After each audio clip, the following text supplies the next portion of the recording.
की थीम है और यही शायद जीवन की फ़िलॉसफी भी है कि नेवर से नेवर। कभी किसी ना डिक्शनरी की चीज़ है ही नहीं। इस बारे में जब मैं भी सोचता हूँ, और बहुत पुरानी बात, क्योंकि 1995 वो साल है जब एडमिनिस्ट्रेटिव सर्विस के लिए स्टेट सर्विस को ज्वाइन किया था, और 2013 बैच से मैं आईएएस ऑफिसर हूँ। जब मैंने सिविल इंजीनियरिंग में ग्रेजुएशन की जोधपुर की एक एमबीए इंजीनियरिंग कॉलेज से, फाइनल ईयर में पढ़ते थे तो शादी हो गई। वो समय था जब अनएम्प्लॉयमेंट और ऐसी चीज़ें नहीं थी। जो बी ग्रेजुएट होता था सिविल इंजीनियरिंग से, मैंने किया उस समय, उनको आराम से जॉब मिलता था जूनियर इंजीनियर का डिपार्टमेंट में। किसी में भी आप जाओ, आप अपनी डिग्री और एक एप्लीकेशन लेके जाओ, आपको very next day straight away you will get appointment. तो शादी हो चुकी थी, कुछ दिन बाद रिजल्ट वगैरह भी आ गया, क्लियर हो गया, सब कुछ हो गया। तो फादर से थोड़ा सा डर लगता था। मदर को कहा कि अब मेरी शादी भी कर दी है आप लोगों ने, अदरवाइज़ तो चलो फिर भी कुछ और सोचते, लेकिन अब बेटर है कि इस जॉब को मतलब नौकरी मिल ही रही है, जॉब मिल रहा है, जॉब मैं कर लूँ। तो उन्होंने कहा ठीक है, मैं पापा से, तुम्हारे पापा से बात करती हूँ, उनसे मिलवाएंगे। यही कहा कि अच्छा ये बताओ, अगर तुम जॉब ज्वाइन कर लेते हो तो कितना पैसा मिलेगा तेरे को, सैलरी क्या होएगी?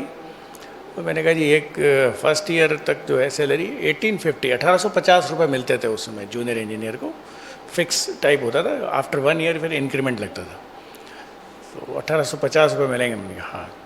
तो ठीक है बेटा, तुम ऐसा करो, तुम समझ लो नौकरी कर ली, 1 तारीख को मेरे से 1850 रुपये ले लेना, और तुम्हारा काम ये है, क्योंकि नौकरी करते 7 घंटे कम से कम ऑफिस जाना ही पड़ता है, काम होता है। मैंने कहा हाँ जी होता है। तो आप 7 घंटे पढ़ाई करो। तो पढ़ता तो सिंसियरली था। तो यूपीएससी की, इंजीनियरिंग सर्विसेज की भी प्रिपरेशन की, कुछ दूसरा भी कुछ जनरल नॉलेज वगैरह वो भी पढ़ना शुरू किया। अब 7 घंटे बहुत होता है पढ़ने के लिए। अगर आप सिंसियरली 7 घंटे पढ़ते हो तो काफ़ी टाइम, बहुत सारी टाइम होती है 7 घंटे। तो उसका नतीजा ये हुआ कि 1 साल, सवा साल, 1.5 साल बाद कोई एक कॉम्पिटिटिव एग्ज़ाम हुआ असिस्टेंट इंजीनियर पीडब्ल्यूडी का, उस शायद 90 की बात है।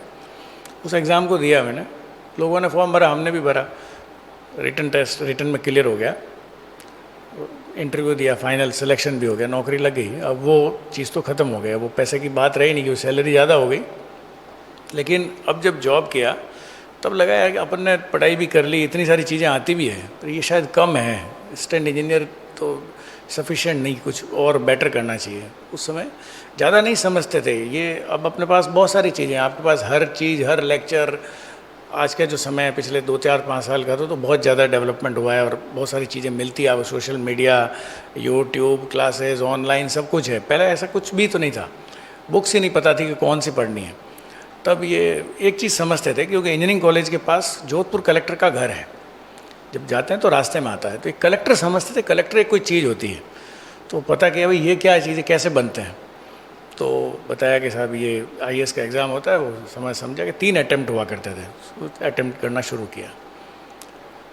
अनफॉर्चुनेटली नहीं हुआ, तीनों अटैम्प्ट में नहीं हुआ, फाइनली सिलेक्शन किसी में नहीं हुआ। उसके बाद किसी से पता चला कि स्टेट सर्विस का भी एक एग्ज़ाम होता है, इसमें लेटर ऑन आप कलेक्टर कभी न कभी बन तो सकते हो, अभी तो नहीं बनोगे, लेकिन ये सर्विसेज एडमिनिस्ट्रेटिव सर्विस है, स्टेट की प्रीमियर सर्विस है, उसका एग्ज़ाम करते हैं। वो एग्ज़ाम के लिए तैयारी वगैरह की, फॉर्म भर दिया। अब आप देखिए, जिस दिन जैसे पेपर होता है, आज भी आप लोग भी जाते ही हैं, अपन देखते हैं, एक प्रैक्टिस है कि जिस दिन पेपर होता है उसके 1 या 2 दिन पहले अपन जाके सेंटर देख के आते हैं, कहाँ सेंटर है, जगह कौन सी है। मैंने भी यही किया, जाके सेंटर देख के आ गया। जो भी स्कूल थी उसको थोड़ा बहुत जितनी जा कर के देख करके, और ठीक है कल सुबह यहाँ टेस्ट है, आ जाएंगे। 9 बजे एग्ज़ाम था, 9 में 5-7 मिनट कम थे, क्योंकि वहीं मैं रहता था जोधपुर में ही, तो कॉन्फिडेंट था कुछ नहीं है, 5 मिनट में पहुँच जाएंगे। मोटरसाइकिल थी मेरे पास में, तो वहाँ गया तो पता लगा वो तो बंद है, लॉक था बाहर से। यार सेंटर तो यही बताया था, ये अपन ने कल देखा भी है, किसी को पूछ के भी गया था, बाहर कोई पान वाला था उसको पूछा था, तो उसने कहा हाँ जी यही है, ठीक है। फिर वापस लगा ये तो है ही नहीं, कुछ और जगह है। पूछा वहाँ पे जाके, मैंने दिखाया अपना वो परमिशन लेटर उसको, मैंने ये जगह यार है ही नहीं, यहाँ पे था मेरा एग्ज़ाम। तो साहब ये नहीं है भाई साहब, ये तो यहाँ से 5 किलोमीटर दूर फला फला जगह पे है, आप वहाँ जाओ। तो आप देखिए 9 बज गए, टाइम हो गई। अब तो शायद 5 या 10 मिनट भी नहीं देते हैं, या मुझे ध्यान नहीं कितना समय देते हैं एग्ज़ाम शुरू होने के बाद कॉम्पिटिटिव एग्ज़ाम्स में। उस समय में 92 या 93 का एग्ज़ाम, 93 में अपीयर हुआ थे हम। तो उस समय हाफ एन आवर, आधे घंटे का टाइम होता था कि जिसमें आप अपीयर हो सकते हो, मतलब पहुंच सकते हो एग्ज़ाम के लिए। लेट भी होते तो अलाउ कर देते थे। तो बड़ी मुश्किल से मैं कहीं पहुंचा, कहीं रेलवे क्रॉसिंग भी आई, किसी को रिक्वेस्ट किया और मोटरसाइकिल को लिफ्ट किया, उठा के ऊपर से रख के, और जाके मैं आखिर 9:20-25 पे एग्ज़ाम सेंटर पे पहुंच गया। उसने जो भी इन्विजिलेटर था उसने भी क्या पता नहीं क्या क्या सीरियस कैंडिडेट है नहीं है, इस तरह से तो क्लास में आ ही रहे हो 5 मिनट पहले। तो वो जो भी है पेपर दिया, पेपर अच्छा हो गया, 10-5 मिनट पहले ख़त्म भी कर दिया। तो ये चीज़ इसलिए नहीं बता रहा हूँ कि ये कोई बहुत अच्छा काम किया है, इसमें 2 चीज़ें सीखने की है। पहली चीज़, फर्स्ट अप्रोच कैजुअल थी। जब भी हम किसी काम को करते हैं, आपके लिए बहुत इंपॉर्टेंट है हर चीज़। तो ख़ास तौर से जो यहाँ बच्चे हैं, बड़ों के लिए भी यदि कोई कुछ काम कर रहे हैं तो उनको भी सोचने की चीज़ है।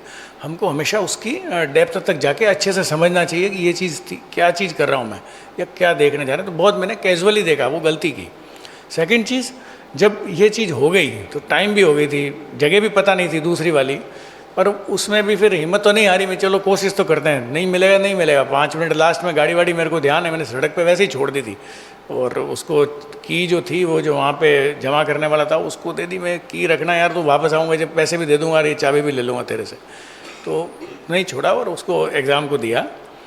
एनीवे वो रिजल्ट्स आया, मेंस भी दिया। अब क्योंकि 3 बार आईएएस का अटैम्प्ट कर लिया, उसके पहले भी कुछ कंपटीशन एग्ज़ाम दिए, Indian forest service, Indian engineering services, जहाँ कहीं एक जगह सिलेक्शन हुआ पर वो डिज़ायर्ड प्लेस पे नहीं हुआ। तो काफ़ी एग्ज़ाम दिए, थक गए मैंने, अब देना नहीं एग्ज़ाम अपने। ठीक है, ये नौकरी भी बढ़िया है, स्टेट से अपने असिस्टेंट इंजीनियर हैं, यहीं रहेंगे। रिजल्ट आने वाला था, रिजल्ट उस समय में, अब रिजल्ट्स जो आप जानते पेपर में आता था, न्यूज़पेपर में, वो भी अगले दिन आता। अगर रात को लेट आता तो नेक्स्ट डे भी नहीं आता, उसके एक दिन बाद आता। तो आपको रिज़ल्ट कोई कम्युनिकेट करने का सिस्टम नहीं था। अजमेर में रिज़ल्ट निकला करता था, हम लोग, मैं जोधपुर में था। तो लगा कि भाई रिज़ल्ट को देखने जाना चाहिए, अपने कैरियर का, जीवन का अंतिम रिज़ल्ट है, इसके आगे आपको रिज़ल्ट आना ही नहीं, एग्ज़ाम देंगे ही नहीं। मदर को भी कहा, तो मदर ने कहा भाई वो नेचुरली मदर का एक दिल होता है वैसा। तो उनको लगा कहीं बच्चा जा रहा है, कल को इसका नहीं हो, कुछ हो, पहले ही तो पता नहीं इसको कैसा फील होगा। तो साथ जाने वाला कोई था नहीं, फादर रिटायर हो चुके थे, कुछ बीमार भी थे वो, उनका उसके थोड़ा सा समय पहले बाईपास सर्जरी हुई थी। मदर को भी ब्लड शुगर थी, आइस की, और उनके एक अहमदाबाद में डॉक्टर हुआ करते थे, वहाँ हम लोग जाते थे उनको लेकर के। उस समय भी जो भी व्यवस्थाएं थी और जैसी मेडिकल फैसिलिटीज़ थी उसका अवेल करते थे। डॉक्टर नागपाल करके कोई हुआ करते थे शायद। तो वो नहीं चाहते थे कि मैं जाऊँ, पर मैं माना नहीं, मैं जाऊँगा। तो मैं गया। अब रिज़ल्ट जिस दिन आना था उस दिन शाम को आता रिज़ल्ट, आखिरी लास्ट इंटरव्यू होता है उसके बाद। आज भी यही प्रैक्टिस है। तो वहाँ गए, आरपीएससी, तो पता किया 6-7 बजे, रिज़ल्ट आया नहीं था, लेट आता। कहीं चले गया, वापस आया, कहीं एक कोई फ्रेंड मिल गया उसके साथ में, वो कुछ खा पी करके दोबारा आए। तो भीड़ भाड़ थी आरपीएससी के गेट के बाहर, और वो स्टेप्स है वहाँ पे, पुरानी जो आरपीएससी हुआ करती थी, स्टेप्स थे। उसके अंदर एक चैनल डोर होता था, उसमें रिज़ल्ट लगता था, आप बाहर से देख सकते हो। तो मेरी नॉर्मल सी हाइट है, और वो बहुत भीड़ भाड़ हो गई, लोग बाग देखने के लिए ऐसे रिज़ल्ट देख रहे थे। तो मेरी ये भी क्षमता नहीं थी कि भाई मैं उसमें जाके देख भी पाऊँ, भीड़ में रीच नहीं कर पा रहा था। तो इतने में एक जना कोई आया, उसकी हाइट वाइट ठीक थी, उसका हुआ नहीं, उसने नीचे, तो वो जानता था मेरे को, उसका उसी दिन इंटरव्यू हुआ था, लास्ट डे, तो वो बाई चांस वहीं था वो। तो उसने वैसे ही पूछा है, मैंने कहा यार मेरे भी रिज़ल्ट देखना है। कह रहे तुम्हारा रिज़ल्ट देखना, अच्छा ठीक है, तुम ऐसा करो, रोल नंबर कुछ बताया मैंने। तो उसने कहा यूँ तो याद रहेंगे नहीं, तो इस मेरे हाथ पे लिख दे। इसके हाथ के ऊपर मैंने मेरा रोल नंबर मेंशन कर दिया। वो गया वापस से, वो जाके वो 5-10 मिनट बाद वापस आया। उसने कहा यार ये रोल नंबर यही है क्या? रोल नंबर तो यही है। अगर यार ये रोल नंबर है तो फर्स्ट पोजीशन है, पर अब तो ये देख ले तेरा रोल नंबर सही है या गलत है। तो मुझे भी लगा यार रोल नंबर तो यही है, रोल नंबर दूसरा तो नहीं है। पर तो मेरे साथ जो दूसरा फ्रेंड था उसने मुझे कहा यार अपन चल पे फ़ोन करते हैं घर पे तेरे, ये तो बड़ी चीज़ है बहुत। तो अजमेर यदि आप लोगों में से कोई गया हो तो बस स्टैंड है, उस ज़माने में भी वहीं हुआ करता था। वहाँ एसटीडी बूथ होते थे, वो एसटीडी बूथ से ही फ़ोन करते थे 90s में, और कोई मेथड था नहीं कम्युनिकेट करने का। तो मैंने कहा भाई ऐसे नहीं, कल को ये गलत देख के आ गया हो तो मेरे को तो खुद को देखना है। तो उस समय मुझे ध्यान है लगभग 8:45 उसने मुझे बताया होगा। अब वो मेरे को वो क्योंकि वो जो दूसरा जिसने देख के आया वो भी एलिवेटेड फील कर रहा था कि भाई मैं देख के आया हूँ और ये टॉपर है। तो उन दोनों ने मिल कर वो मेरे को किसी तरह मैनेज किया और हमने वही 15-20 मिनट आधा घंटा और लगा, फाइनली मेरे आँखों से रिजल्ट देखा, देख करके और फिर वापस घर आके घर गया, मतलब वहाँ स्टडी बूथ पे जाके फ़ोन किया और बता दिया सब कुछ अच्छा हो गया। तो ये सब एक पूरी ज़िंदगी की एक घटना है जो पूरी पर्सनल सी है। बच्चे जो यहाँ पे उनके लिए मैं विशेष रूप से बता रहा हूँ कि ठीक है, वो चीज़ तो नहीं मिली मेरे को उस समय जो मुझे चाहिए थी, जिसके लिए मैंने अटेम्प्ट किया था, जो ड्रीम देखा था, हालांकि शॉर्ट पीरियड के लिए लेकिन देखा था। लेकिन फिर भी बहुत कुछ मिला और बहुत सारी एडवर्सिटीज़ थी। अगर आप देखेंगे शादी हो चुकी थी जिस समय सिलेक्शन हुआ, तो मेरे एक डॉटर भी थी, क्योंकि मैरिज के और इसके बीच में 6-7 साल का गैप था, क्योंकि शादी जल्दी हो गई नेचुरली। तो डॉटर भी थी, वाइफ थी, मदर बीमार थे, फादर बीमार थे, फादर वॉज रिटायर्ड, तो सब कुछ मुझे ही करना भी पड़ता था। कोई ऐसा नहीं करता लेकिन करना पड़ता था। उनको ले जाना बॉम्बे, जैसे हम दिल्ली में एस्कॉर्ट्स में ऑपरेशन कराया था, बाईपास सर्जरी, वहाँ मैं रहा 1 महीने, मदर भी रहे मेरे, और हम लोगों ने कोई रूम कोई घर किराया लिया नीचे उसके हॉस्पिटल के पास में, वहाँ रहते थे, जाते आते थे सारा दिन। तो इन सब एडवर्सिटीज़ में भी लेकिन जो चीज़ सोची, जो कुछ किया और उसमें अगर अपना पूरा दिया, जितना टाइम दिया वो पूरा दिया, मन से दिया। रोज़ सुबह 6 बजे उठ के पढ़ता था, ऑफिस जाता था 10 साढ़े 10 बजे, तो 6 बजे या 5:30 बजे उठ करके 3 घंटे डेली पढ़ता था। शाम को टाइम वाइफ के लिए रख रखा था कि भाई अपने को कहीं जाना है तो मार्केट में या कुछ आपको कुछ काम है, 2 घंटे वहाँ जाके आते थे। She supported very well. और संडे वगैरह या सैटरडे छुट्टी होती नहीं थी, संडे छुट्टी होती थी, छुट्टी होती ज़्यादा पढ़ाई करते थे।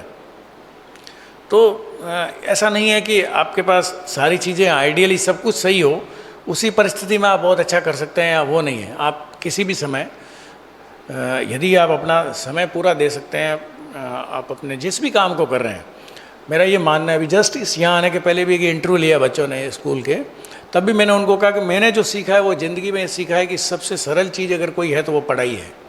पढ़ाई से सरल कुछ भी नहीं है लाइफ में। आप पढ़ सकते हो, ये लगता ज़रूर है कि पढ़ाई शायद बहुत डिफ़िकल्ट है, लेकिन सबसे सरल पढ़ाई है। और पढ़ाई का इससे भी कोई संबंध नहीं है।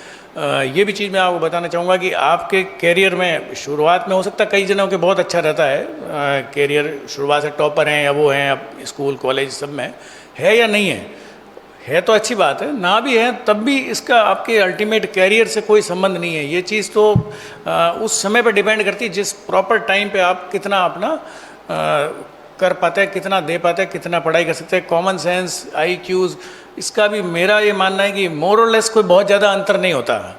सिर्फ जो अंतर है वो एफ़र्ट का है। एफ़र्ट आप कितना देते हैं, कैसे देते हैं और किस समय देते हैं, वो ज़्यादा इम्पोर्टेंट है।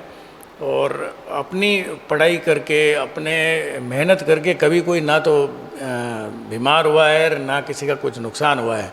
और ज़िंदगी का एक समय है जिस समय में आपको ये अपॉर्चुनिटी मिलती है, फिर उसके बाद आपका लाइफ, आपका कैरियर ऑलमोस्ट सेटल हो जाता है। उस समय नहीं सोचा था कि IAS बनेंगे, जब RAS बन गया, मैं नौकरी करते रहे, तब लगा पता नहीं होगा कि नहीं होगा, क्योंकि स्लाइटली लेटर एज में सिलेक्शन हुआ था। एग्ज़ाम भी 3 अटैम्प्ट IAS के दिए, तब तक तो एग्ज़ाम ही नहीं दिया, उसके बाद दिया, तो पता नहीं था कि भाई होगा या नहीं होगा। लेकिन फॉर्चुनेटली IAS भी बन गए, क्योंकि स्टेट सर्विस का जो कोटा है वो 30% के आसपास है। लेकिन इसमें भी मैं आपको बताना चाहूँगा कि स्टेट में, राजस्थान स्टेट में से 1000 पोस्ट है जो राजस्थान एडमिनिस्ट्रेटिव सर्विसेज की है, और उससे जो कन्वर्ट होते हैं IAS में वो 90 हैं। तो 10% चांस होता है कि आप IAS बनेंगे। तो फिर भी चलो वो हो गया, अच्छा लगा। ये ठीक है, आपका कैरियर है, अनटिल अनलेस की कोई इस पर स्पॉट नहीं हो, अदरवाइज़ अगर आपका नंबर आ जाता है तो बन जाते हैं, वो बन गए। उसके बाद सब बन जाते हैं। बनने में से भी जो 10% बनते हैं उसमें से 10% कलेक्टर लगते हैं।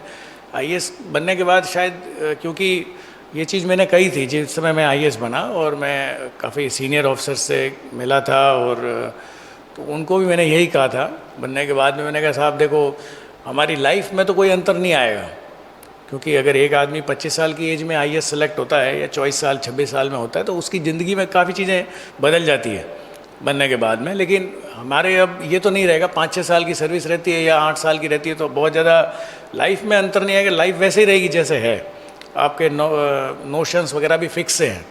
लेकिन साहब बन जाते हैं तो एक सेटिस्फेक्शन होता है, पूरे जीवन में याद रहता है कि साहब कलेक्टर बने थे। एनीवे चलो वो भी हुआ। तो शायद जो हम सोचते हैं अच्छा सोचो और उसके लिए कोशिश करते रहो, मेहनत करते रहो, शायद ईश्वर भी ध्यान रखता है। तो मेरी सभी को शुभकामनाएं आपको कि आप अपने जीवन में जो कुछ मैंने स्ट्रगल देखा है, जो कुछ मैंने सीखा है वो मैंने शेयर किया आपके साथ में। और आशा करता हूँ कि यहाँ जो भी यूथ हैं, जो बच्चे हैं, जो स्कूल गोइंग हैं, एटलीस्ट वो अपने जीवन में फॉलो करेंगे और कभी डरेंगे नहीं इस चीज़ से कि आगे क्या होगा, आगे अच्छा ही होगा। और हर समय शॉर्ट टर्म प्लानिंग करें, छोटा छोटा सोचें आप अगले 10 दिन में क्या करेंगे। मैं भी डायरी रखता हूँ एक छोटी सी, इस समय जेब में नहीं है, उसमें लिखता हूँ कल क्या करना है। और चाहे वो घर के काम हो, चाहे बच्चों के काम हो या सरकारी काम हो, और याद रहता है। आप भी शॉर्ट टर्म प्लानिंग करें, 3 दिन, 5 दिन, 2 दिन, 7 दिन।